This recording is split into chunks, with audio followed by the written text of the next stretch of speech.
وَلَقَدْ نَصَرَكُمُ اللَّهُ بِبَدْرٍ وَأَنْتُمْ أَذِلَّةٌ صدق اللہ مولانا العظیم وبلغنا رسولہ النبی الکریم الامین۔ مصطفیٰ جان رحمت پہ لاکھوں سلام، شمع بزم ہدایت پہ لاکھوں سلام، جس کے آگے سرے سروراں خم رہے، اس سرے تاج رفعت پہ لاکھوں سلام، جس سہانی گھڑی چمکا طیبہ کا چاند، اس دل افروز ساعت پہ لاکھوں سلام، جس سے کھاری کنویں شیرائے جاں بنے، اس زلال حلاوت پہ لاکھوں سلام، جس طرف اٹھ گئی دم میں دم آ گیا، اس نگاہ عنایت پہ لاکھوں سلام، فتح باب نبوت پہ بے حد درود، ختم دور رسالت پہ لاکھوں سلام، مصطفیٰ جان رحمت پہ لاکھوں سلام، شمع بزم ہدایت پہ لاکھوں سلام۔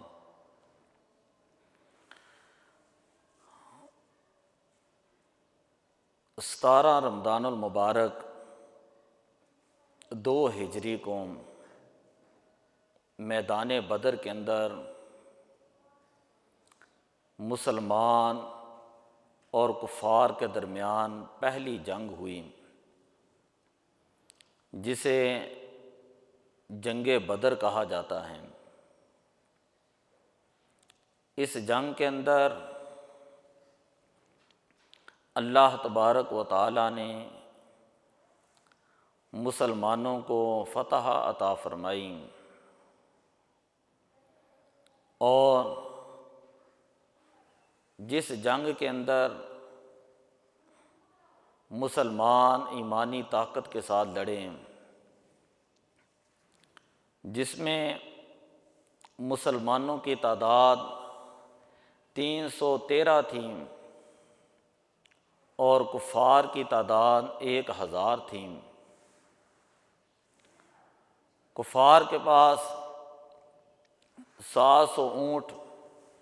200 گھوڑے، بما ساد و سامان تھے، اور مسلمان ان کے پاس 2 گھوڑے تھے، 70 اونٹ تھے۔ اسی طرح 8 تلواریں تھیں اور 6 زریں تھیں، لیکن مسلمان نہ تیغ و تیغ پر تکیا، نہ خنجر پر، نہ بھالے پر، بھروسہ تھا تو ایک سادہ سی کالی کملی والے پر، کہ نبی اکرم صلی اللہ علیہ وسلم کی ذات کے اوپر صحابہ کو بڑا ایمان تھا، بڑا یقین تھا۔ تو یہ بدر کے اندر جنگ ہوئی ہے، اور اس کو جنگ بدر کیوں کہا جاتا ہے؟ بدر جو ہے یہ مدینہ شریف سے 80 میل دور ایک جگہ کا نام ہے،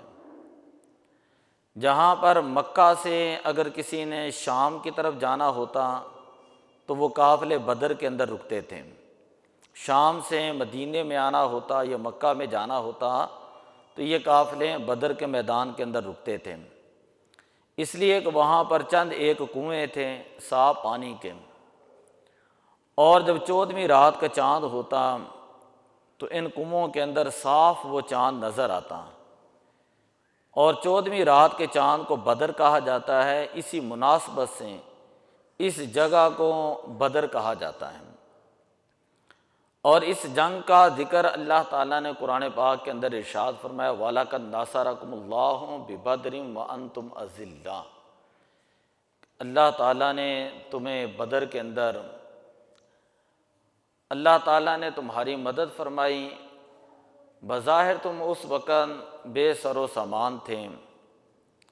کہ صحابہ کرام کی کیفیت کا عالم یہ تھا کہ حضرت عبداللہ ابن عمر رضی اللہ تعالیٰ عنہ بیان کرتے ہیں کہ حضور علیہ الصلاۃ والسلام نے دعا کی، اللہم انہم حفاۃ فاحملہم، اے اللہ میرے یہ صحابہ یہ پاؤں سے ننگے ہیں، ان کو جوتے پہنانا، ان کے پاس سواریاں نہیں، ان کو سواریاں عطا کرنا۔ اللہم انہم عراۃ فاکسوہم، اے اللہ میرے یہ صحابہ ان کے جسموں کے اوپر بظاہر کپڑے نہیں،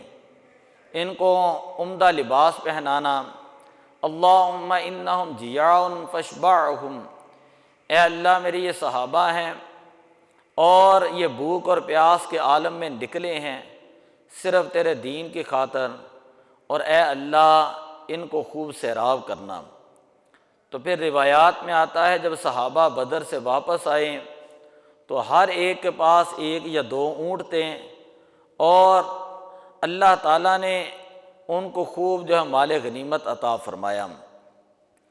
دوسری طرف جو کفار تھے، کفار وہ بڑے تکبر کے ساتھ آئے تھے، اور آنے کی وجہ یہ تھی، جنگ بدر کا پس منظر یہ ہے کہ ابو سفیان جو ہے وہ مکہ سے ایک قافلہ لے کر ملک شام کے اندر گیا تھا۔ اب وہ تجارتی قافلہ جب وہ واپس آ رہا تھا تو اس کے دل کے اندر یہ ڈر پیدا ہوا کہ صحابہ کرام اس قافلے کو لوٹ لیں گے۔ ابو سفیان نے ایک شخص تھا جس کا نام تھا زمزم غفاری، اس کو ایک خط دے کر بھیجا مکہ کے اندر،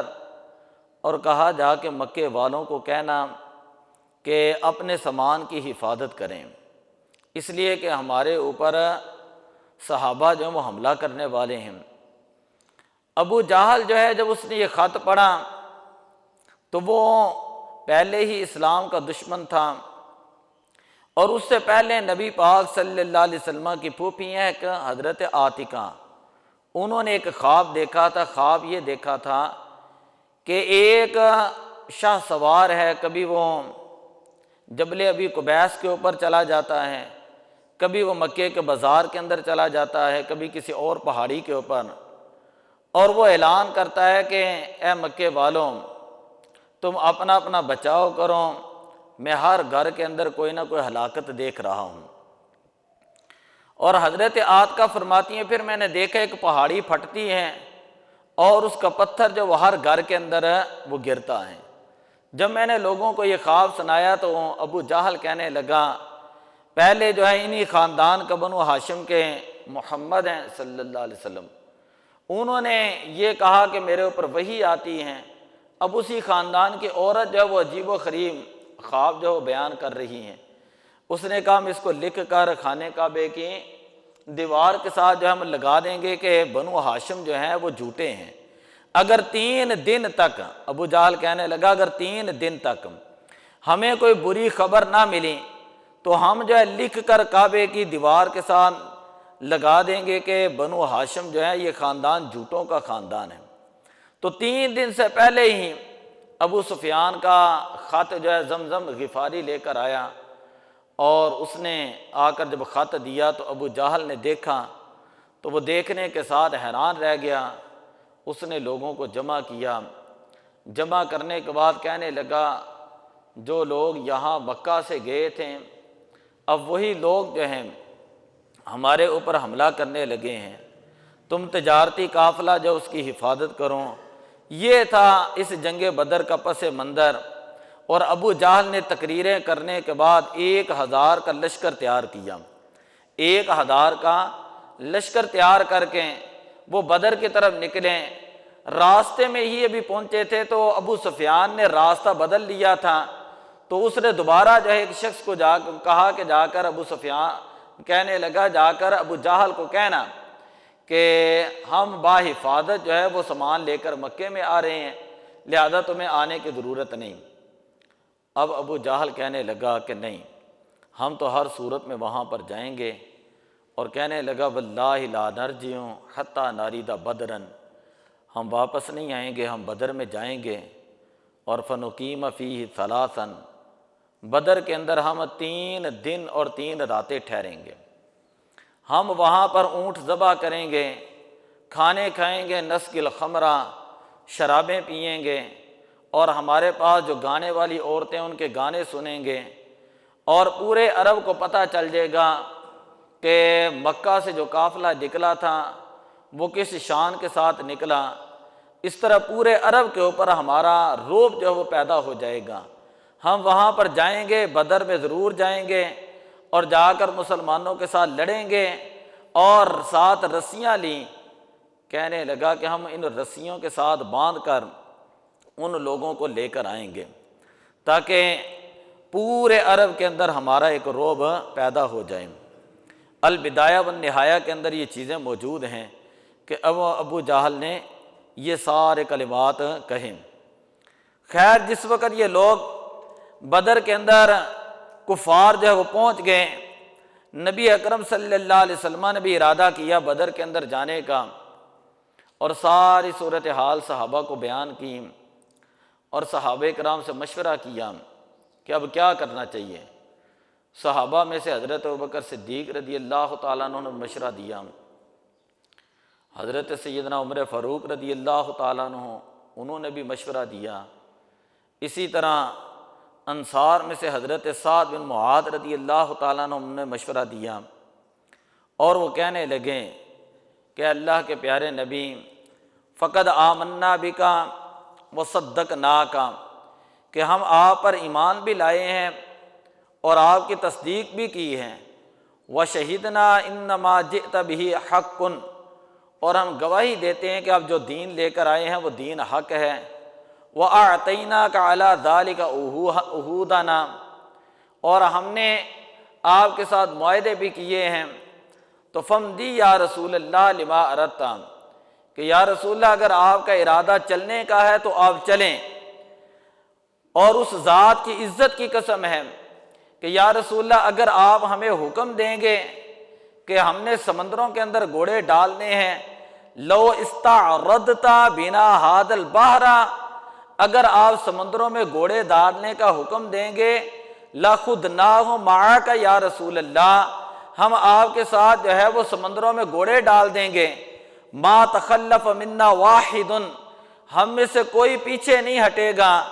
اس لیے کہ ہماری مثال مشہور ہے کہ ہم جنگ کے وقت صبر کرنے والے ہیں اور دشمنوں کے ساتھ ہم لڑنے والے ہیں، اور اللہ تبارک و تعالی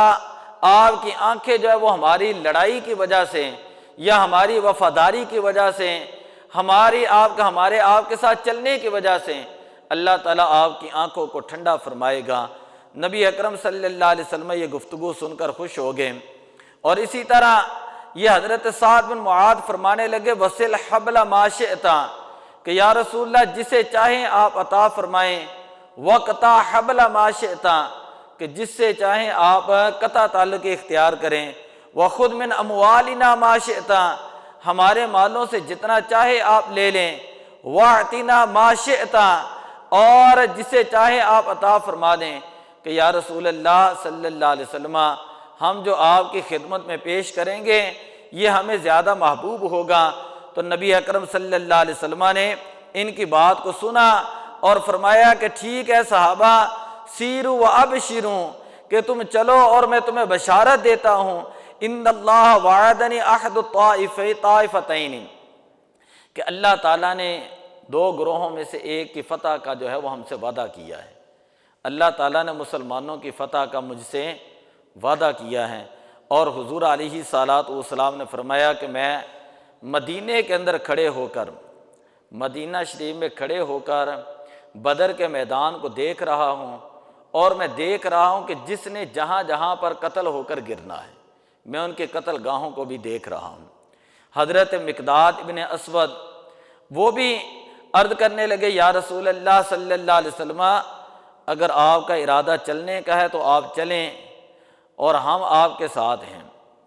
ہم آپ کے ساتھ ہیں۔ اور فرمایا کہ یا رسول اللہ ہم حضرت موسیٰ علیہ السلام کی قوم کی طرح نہیں، کہ حضرت موسیٰ علیہ السلام کی جو قوم تھی انہوں نے تو حضرت موسیٰ علیہ السلام سے کہا تھا اذهب انت وربک فقاتلا، کہ آپ جائیں اور آپ کا رب جا کر لڑیں، انا ہاہنا قاعدون، ہم یہاں پر بیٹھ کر آپ کو دیکھنے والے ہیں۔ یعنی موسیٰ علیہ السلام کی قوم نے لڑنے سے انکار کر دیا تھا، اور موسیٰ علیہ السلام سے کہا تھا کہ آپ جائیں اور آپ کا رب جا کر لڑیں، ہم یہاں پر بیٹھے ہیں۔ حضرت مقداد فرماتے ہیں یا رسول اللہ آپ چلیں کہ ہم آپ کے ساتھ لڑیں گے، لیکننا نقاتل عن یمینک وعن شمالک، ہم آپ کے دائیں طرف بھی لڑیں گے، بائیں طرف بھی لڑیں گے، وبین یدیک وخلفک، آپ کے آگے بھی ہم لڑیں گے، آپ کے پیچھے بھی لڑیں گے۔ کہ یا رسول اللہ آپ ارادہ فرمایا ہے تو آپ اللہ کا نام لے کر نکلیں، اور انشاءاللہ ہم آپ کی حفاظت کریں گے اور ہم آپ کے ساتھ مل کر لڑیں گے، ہم میں سے کوئی ایک شخص بھی جو ہے وہ پیچھے نہیں ہٹے گا۔ خیر حضور علیہ السلام چلیں۔ جب آپ جو ہے وہ مدینہ شریف سے نکلیں تو یہودی جو ہے وہ مذاق کرنے لگے،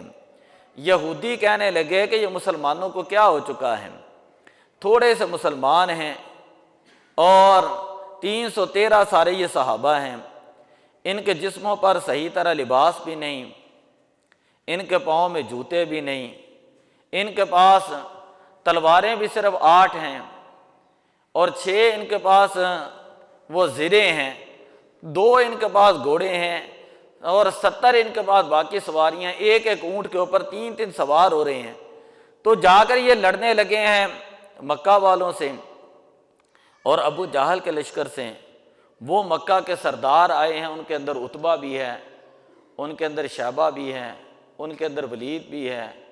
ان کے اندر ابی ابن خلف بھی ہے۔ وہ جو مکہ کے بڑے بڑے تاجر لوگ ہیں، بڑے بڑے لوگ مکہ کے ہیں، وہ وہاں بدر کے اندر آئے ہیں۔ اب مسلمانوں کو کیا ہو چکا ہے، مسلمانوں کو لڑنا نہیں چاہیے۔ یہودی جو ہیں یہ مذاق کر رہے ہیں مسلمانوں کے قافلے کو دیکھ کر۔ جب مسلمان مدینہ شریف سے بدر کی طرف جانے لگے تو یہودی مذاق کر رہے تھے اور اپنے پاس سے وہ باتیں بنا رہے تھے کہ یہ اتنے بڑے 1000 لشکر کا یہ کس طرح مقابلہ کر سکتے ہیں، یہ تو اپنی موتوں کو اپنے کندھوں پر اٹھا کر لے کے جا رہے ہیں۔ خیر صحابہ کرام جب جا رہے تھے، حضور علیہ السلام نے ان کی باتیں سنی تو پھر حضور علیہ السلام نے دعا فرمائی تھی کہ اے اللہ میرے صحابہ کی غیبی مدد کرنا، اے اللہ میرے صحابہ کی غیبی مدد کرنا۔ اور صحابہ فرماتے ہیں کہ مشکات شریف کے اندر روایت ہے، جب ہم بدر کے میدان کے اندر پہنچے، جب ہم بدر کے میدان کے اندر پہنچے تو یہاں میں ایک چیز آپ کو بتا دیتا ہوں کہ جو لوگ عمرہ کرنے کے لیے جاتے ہیں وہ میدان بدر میں جاتے ہیں۔ وہاں پر صحابہ نے حضور علیہ السلام کے لیے ایک خیمہ بنایا تھا۔ آج اسی خیمے کی جگہ پر مسجد عریش ہے، عریش چھت کو عربی میں کہتے ہیں۔ تو وہاں پر صحابہ نے جو خیمہ بنایا وہاں آج کے دور کے اندر مسجد عریش ہے۔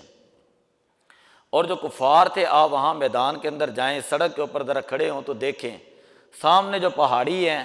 اس پہاڑی یعنی اونچائی تک جب سارے کافر لوگ بیٹھے ہوئے تھے، اور یہ جو صحابہ تھے یہ نیچے جو 5-7 کنویں تھے ان کے پاس تھے اور نیچے والی جگہ میں تھے۔ اب کافروں کا ارادہ یہ تھا کہ ہم ان کو دیکھیں گے ان کی تعداد کتنی ہے،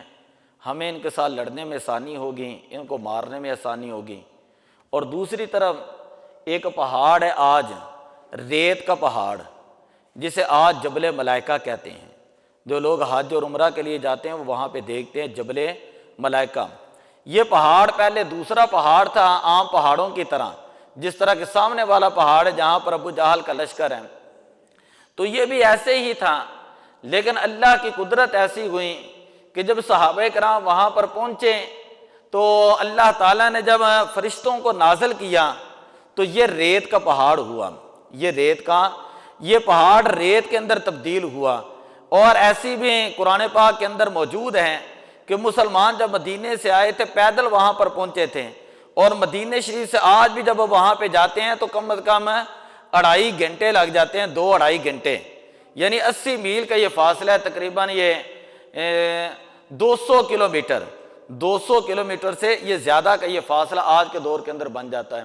خیر صحابہ کرام وہاں پر پہنچے تو نبی پاک صلی اللہ علیہ وسلم نے کہا کہ یہ کنویں جو ہیں ان کو تمام کو پر کر دوں۔ جب ان کو پر کیا گیا، صحابہ کرام تھکے تھے، پیاسے تھے، روزے کی حالت میں تھے، اور جس دن یعنی آج جس طرح آج 16 رمضان شریف ہے، سمجھ لے کہ آج کا دن تھا، تو کل بدر کے اندر جو ہے جنگ ہونی تھی، 17 رمضان کو بدر کے اندر جنگ ہوئی۔ تو اس رات جو ہے نبی پاک صلی اللہ علیہ وسلم ساری رات اللہ کی عبادت کرتے رہے، صحابہ بھی ساری رات اللہ کی عبادت کرتے رہے۔ اور حضور علیہ صلوٰت و سلام، میں نے ہر سال میں بتاتا ہوں کہ حضور علیہ صلوٰت و سلام اپنے خیمے مبارک کے اندر موجود تھے اور اللہ تعالیٰ کی بارگاہ میں گڑ گڑا کر دعا کر رہے تھے، اللہ کی بارگاہ میں گڑ گڑا کر دعا کر رہے تھے۔ دعا یہ تھی اللہم ہذہ العصابہ، کہ اے اللہ یہ میرے چند صحابہ ہیں، ان تہلک ہذہ العصابہ، اگر یہ چند صحابہ شہید ہو گئے، فلن تعبد کا آبادا، فلن تعبد فی الارض آبادا، تو اے اللہ قیامت تک تیرا نام لینے والا کوئی نہیں ہوگا۔ حضرت سیدنا ابوبکر صدیق، حضرت سیدنا علی المرتضیٰ شیر خدا رضی اللہ تعالیٰ عنہ، آپ فرماتے ہیں کہ ہم دیکھ رہے تھے کہ حضور علیہ السلام اتنی عاجزی کے ساتھ دعا کر رہے تھے، گڑ گڑا کر دعا کر رہے تھے کہ آپ کی مزمل والی چادر، کملی والی چادر، آپ کی چادر مبارک جو ہے وہ کبھی آپ کے سر مبارک سے کندھوں پر آ جاتی اور کبھی کندھوں سے جب پشت کے اوپر چلی جاتی۔ تو پھر حضور علیہ الصلوۃ والسلام نے سر اٹھایا اور فرمایا کہ میرے صحابہ کو جا کر بشارت دے دو، میرے صحابہ کو جا کر بشارت دے دو، ابھی میں دیکھ رہا ہوں جبریل امین آئے ہیں اور جبریل نے آ کر کہا ہے کہ اللہ کے پیارے نبی اپنے صحابہ کو بشارت دے دیں کہ کل جو ہے اس میدان کے اندر اللہ تعالیٰ مسلمانوں کو فتح اور کامیابی عطا فرمائے گا۔ پھر رات کا پچھلا پہر تھا، حضرت علی المرتضیٰ، حضرت انس بن مالک فرماتے ہیں رات کا پچھلا پہر تھا، حضور علیہ الصلوۃ والسلام نے اپنی ایک شاخ لی، چھڑی لی ایک، اور آپ صلی اللہ علیہ وسلم میدان کے اندر آئے اور وہاں پر آ کر آپ نے اپنی چھڑی سے نشان لگائے، اور مسلم شریف کی روایت ہے فرمایا کہ ھذا مصرع فلان، ھذا مصرع فلان، ایک ایک کا نام لے کر کہا یہاں پر عتبہ مر کے گرے گا، یہاں پر عتبہ مرے گا، یہاں پر شیبہ مرے گا، یہاں پر ولید جو ہے وہ مرے گا، یہاں پر جو ہے ابی ابن خلف جو ہے وہ یہاں پر گرے گا۔ یعنی اگلے دن جنگ ہونی ہے، فجر کی نماز سے پہلے ہی ساری کے وقت حضور علیہ السلام ان جگہوں پر نشان لگا رہے ہیں۔ اور حضرت انس بن مالک رضی اللہ تعالیٰ عنہ فرماتے ہیں فما مات احدکم ام موت ید رسول اللہ صلی اللہ علیہ وسلم، کہ جہاں جہاں نبی پاک صلی اللہ علیہ وسلم نے نشان لگا دیا تھا، ہاتھ رکھ دیا تھا، اس سے کافر جو ایک ذرا برابر بھی دور نہ ہٹا، اسی جگہ پر عتبہ بھی مرا، اسی جگہ پر شیبہ بھی مرا۔ تو کہا ترا کہاں کہاں مریں گے، ابو جہل، عتبہ و شیبہ۔ جنگ بدر کا نقشہ حضور جانتے ہیں، جنگ بدر کا نقشہ حضور جانتے ہیں کہ ایک رات پہلے ہی بتا دیا۔ آج تو لوگ کہتے ہیں نبی پاک صلی اللہ علیہ وسلم کو غیب کا علم ہی نہیں تھا۔ تو یہ حدیث یہ بخاری شریف کی میں نے آپ کے سامنے پڑھی ہے۔ اسی طرح یہ مشکوٰۃ شریف کے اندر یہ حدیث موجود ہے کہ جس میں حضور علیہ السلام کو پہلے ہی پتہ چل چکا تھا، اور پھر حضور علیہ الصلوۃ والسلام نے یہ دعا کی، دعا یہ کہ اللہم ہذہ قریش، اس میدان میں کھڑے ہو کر نبی پاک صلی اللہ علیہ وسلم نے دعا کی کہ اے اللہ ہذہ قریش، کہ یہ جو اوپر پہاڑی کے اوپر سارا ابو جہل کا لشکر ہے، یہ سارے قریش اکٹھے ہو کر آئے ہیں، قد اقبلت بخیلائہا وفخریہا، یہ پورے اپنے تکبر کے ساتھ آئے ہیں، پورے اپنے غرور اور فخر کے ساتھ آئے ہیں، تحادک و تکذب رسولک، اے اللہ یہ تیرے دین کی مخالفت، تیرے دین کا راستہ روکنے کے لیے آئے ہیں اور تیرے نبی کو یہ جھٹلانے کے لیے آئے ہیں۔ اللہم فنصرک الذی وعدتنی، اے اللہ آج میرے صحابہ کی مدد کرنا، میرے صحابہ کی مدد کرنا، اور وہ مدد کرنا جس کا تو نے وعدہ کر دیا ہے۔ اللہم احنہم الغداۃ، اے اللہ ان قریش والوں کو کل ہلاک کرنا، ان قریش والوں کو کل ہلاک کرنا، وگرنہ نبی اللہ کا نبی جو ہے وہ دعائیں جو ہے غضب کی دعا اس کو کہا جاتا ہے، اللہ کا نبی کسی کی بربادی کی دعا نہیں کرتا، لیکن یہ پہلا موقع تھا، اور بخاری شریف کے یہ لفظ ہیں، دلائل نبوہ کے یہ لفظ ہیں کہ نبی پاک صلی اللہ علیہ وسلم نے دعا کی کہ اے اللہ کہ میرے صحابہ کی مدد کرنا اور میرے صحابہ کو فتح عطا فرمانا۔ خیر، جس وقت صفیں بنائی گئیں تو بڑا مشہور واقعہ، حضرت سواد رضی اللہ تعالیٰ عنہ کو لائنوں سے آگے تھے، تو حضور علیہ الصلوۃ والسلام نے اپنی چھڑی سے ان کو کہا تھا استوی یا سواد، ان کے پیٹ میں اس طرح چھڑی لگائی اور فرمایا استوی یا سواد۔ حضرت سواد عرض کرتے ہیں یا رسول اللہ میں نے بدلہ لینا ہے، جنگ کا دن ہے، جنگ والا دن ہے، سامنے دشمن ہے اور بالکل جنگ سٹارٹ ہونے والی ہے، صفوں کے اندر صحابہ ہیں۔ تو حضرت سواد عرض کرتے ہیں یا رسول اللہ میں نے بدلہ لینا ہے۔ سارے صحابہ بڑے غصے سے دیکھنے لگے، تو حضور علیہ السلام نے فرمایا تمہیں اجازت ہے۔ عرض کی یا رسول اللہ مجھے چھڑی لگی تھی، میرے جسم پر کپڑا نہیں تھا، تو حضور علیہ السلام نے اپنا دامن مبارک اٹھا لیا۔ حضرت سواد رضی اللہ تعالیٰ عنہ دیکھیں ذرا کیسی محبت ہے اور کیسا عشق ہے صحابی کا۔ اسی وقت نبی اکرم صلی اللہ علیہ وسلم کے جسم مبارک کو بوسہ دینے لگے اور ادب و احترام کے ساتھ حضور علیہ السلام کے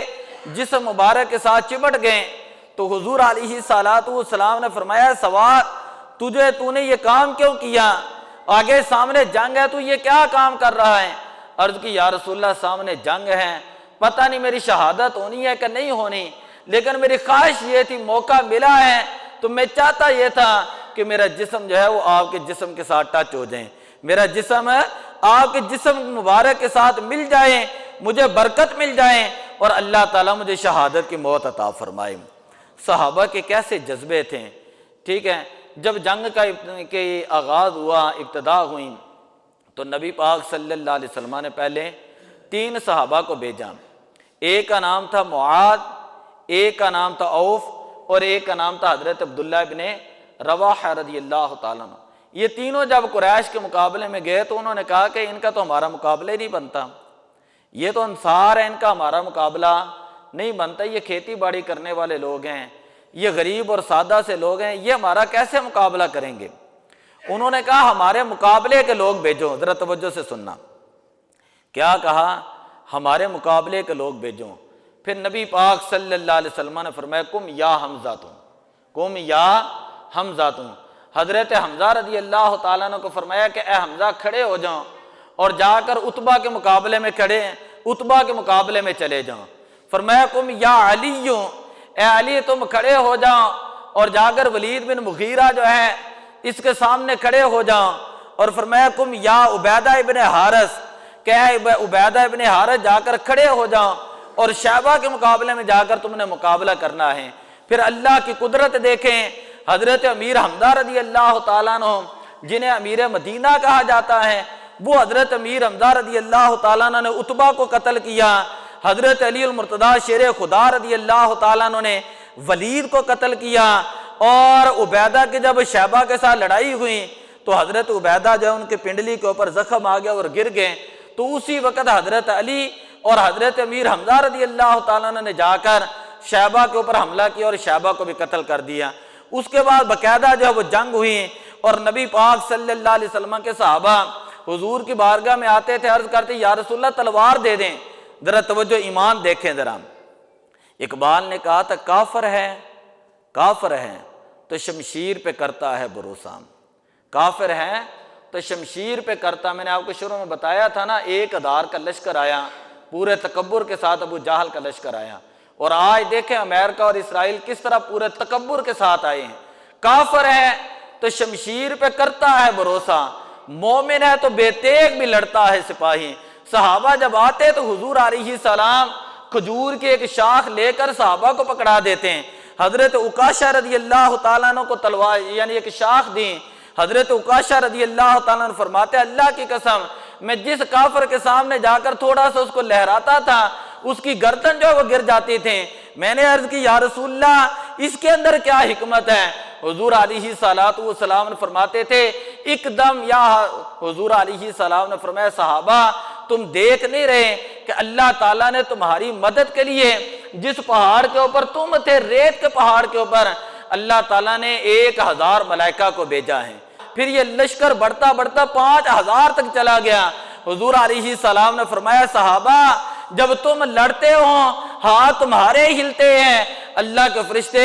کافروں کی گردنیں جو کاٹ کر رکھ دیتے ہیں۔ یہ اللہ تعالیٰ نے اپنے صحابہ کی مدد کی، اللہ تعالیٰ نے اپنے صحابہ کی مدد کی، اور اس طرح اس جنگ کے اندر 70 کافر مارے گئے اور 70 ہی کافر قیدی ہو کر آئے۔ 70 کافر مارے گئے اور 70 ہی قیدی ہو کر آئے۔ 14 صحابہ جو اس کے اندر شہید ہوئے کہ جن میں سے 6 مہاجر تھے، 8 انصار صحابہ تھے۔ بڑی محبت والا ایک واقعہ میں بار بار ٹائم کے تو دیکھ رہا ہوں، 2 صحابی ہیں، چھوٹی چھوٹی عمریں ہیں ان کی، ایک کی عمر 17 سال ہے، ایک کی عمر 18 سال ہے۔ ایک کا نام حضرت معاذ ہے اور ایک کا نام حضرت معوذ ہے۔ بس یہ واقعہ میں آپ کے سامنے رکھتا ہوں۔ یہ دونوں آئے اور دونوں آئے عبد الرحمن بن عوف کے پاس اور کہنے لگے اے چچا ہمیں بتائیں کہ ابو جہل کہاں پر ہے؟ کہا تم چھوٹے بچے ہو، تمہارا اس کے ساتھ کیا کام ہے؟ کہا بچے کہنے لگے حفیظ جلندری نے بدر کے یہ جو لڑائی ہے اس کے اندر اس کو شاہنامہ بدر وہ اشعار بھی لکھے ہیں، بڑے پڑھنے والے ہیں۔ کہا کہ جو بچوں نے جو جواب دیا تھا نبی پاک کو وہ حفیظ جلندری نے اپنے شعر کے اندر کہا کہ ماریں گے یا مر جائیں گے، مر جائیں گے یا ماریں گے ناری کو،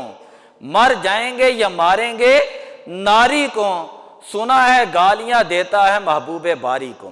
سنا ہے گالیاں دیتا ہے محبوب باری کو۔ تو عبد الرحمن بن عوف کہنے لگے وہ سامنے چوٹی ہے نا، میں یہی کہتا ہوں جو بندہ عمرے کے اندر جائے نا وہ بدر کا میدان ضرور دیکھ کر آئے، بڑی وہاں پہ روحانیت ہے اور بڑا وہاں پہ ذوق بنتا ہے۔ کہا کہ وہ سامنے پہاڑی ہے اور پہاڑی کے اندر وہ جو آپ دیکھ رہے ایک دستہ ہیں، اس دستے کے اندر جو ہے وہ ابو جہل ہے، یہ سارا دستہ اور یہ سارے کافر جو ہیں وہ ابو جہل کی حفاظت کر رہے ہیں۔ تو یہ دونوں شہزادے حضرت معاذ اور حضرت معوذ دونوں صحابی، دونوں نوجوان لڑکے کہتے اس طرح شہباز کی طرح گئے اور جا کر اتنی جوان مردی کے ساتھ لڑیں کہ ابو جہل کو قتل کر دیا، ابو جہل کو قتل کر دیا اور اپنی تلواریں لے کر حضور کی بارگاہ میں آ گئے۔ حضرت معاذ کہہ رہے تھے یا رسول اللہ میں نے قتل کیا، اور حضرت معوذ عرض کرتے یا رسول اللہ میں نے قتل کیا۔ حضور علیہ السلام نے فرمایا صبر کرو مجھے تلواریں دکھاؤ۔ جب دونوں کی تلواریں دیکھی دونوں کے اوپر خون لگا ہوا تھا تو حضور علیہ السلام نے فرمایا تم دونوں نے ہی ابو جہل کو قتل کیا ہے، تم دونوں نے ابو جہل کو قتل کیا ہے۔ تو خیر معاذ اور معوذ ان میں سے ایک حضرت معاذ رضی اللہ تعالیٰ عنہ جو تھے ان کا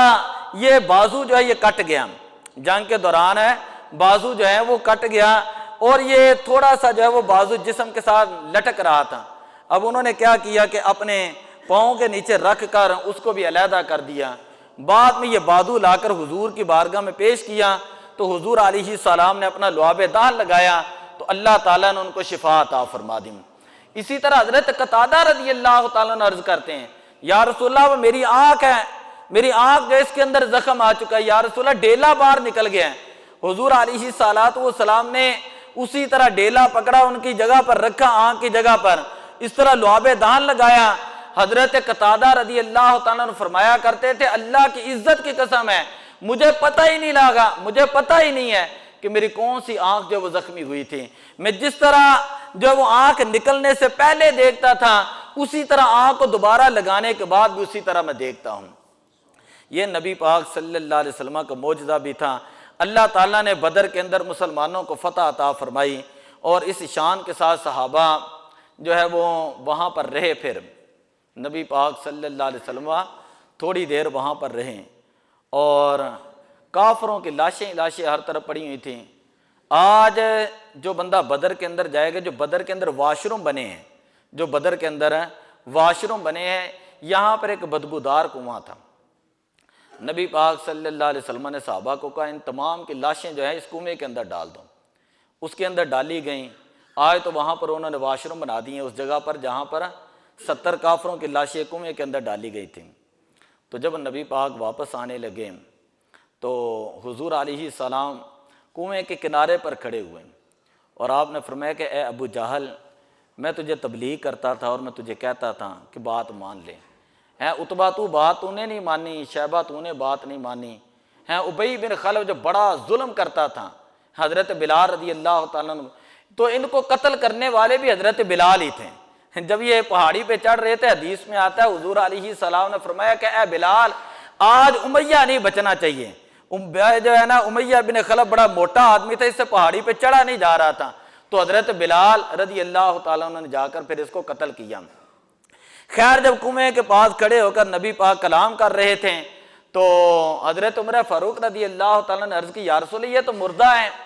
یہ تو مردہ ہیں، آپ ان کے ساتھ کلام کر رہے ہو۔ نبی اکرم صلی اللہ علیہ وسلم نے فرمایا یہ تم سے زیادہ سنتے بھی ہیں اور تم سے زیادہ یہ دیکھتے بھی ہیں، لیکن آج یہ جواب نہیں دے سکتے، آج یہ جواب نہیں دے سکتے۔ اور پھر بدر کے میدان کے اندر آپ دیکھیں گے کہ چار دیواری ہے، چار دیواری ہیں، وہاں پر یہ جو صحابہ تھے 14 صحابہ یہ جو شہید ہوئے، جن میں 6 مہاجر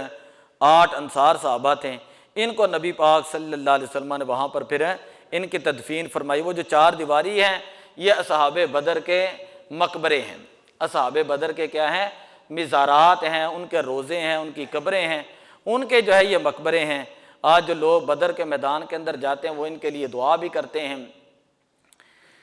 جس وقت نبی پاک صلی اللہ علیہ وسلم مدینہ شریف کے اندر پہنچے تو آپ صلی اللہ علیہ وسلم نے صحابہ سے مشورہ کیا کہ صحابہ یہ جو کافر ہیں جو قیدی ہو کر 70 آئے ان کا کیا کرنا چاہیے؟ حضرت عمر رضی اللہ تعالیٰ نے عرض کی یا رسول اللہ ان کو قتل کر دینا چاہیے۔ حضرت سیدنا ابو بکر صدیق رضی اللہ تعالیٰ عرض کرتے ہیں یا رسول اللہ میری رائے یہ ہے کہ ان میں سے جو امیر لوگ ہیں، جو امیر ہیں یعنی جو امیر کافر ہیں، ان سے فدیہ لے کر ان کو چھوڑ دیا جائے، اور جو غریب ہیں ان کو یہ کہا جائے کہ ایک ایک قیدی مدینہ شریف کے 10 بچوں کو تعلیم دے گا، ایک قیدی مدینہ شریف کے 10 بچوں کو پڑھائے گا، جب اس کی تعلیم مکمل ہو جائے گی تو اس کو پھر آزاد کر دیا جائے گا۔ بات سمجھ آئیے؟ تو یہ پھر جو کفار جو تھے ان کے ساتھ یہ سلوک کیا گیا۔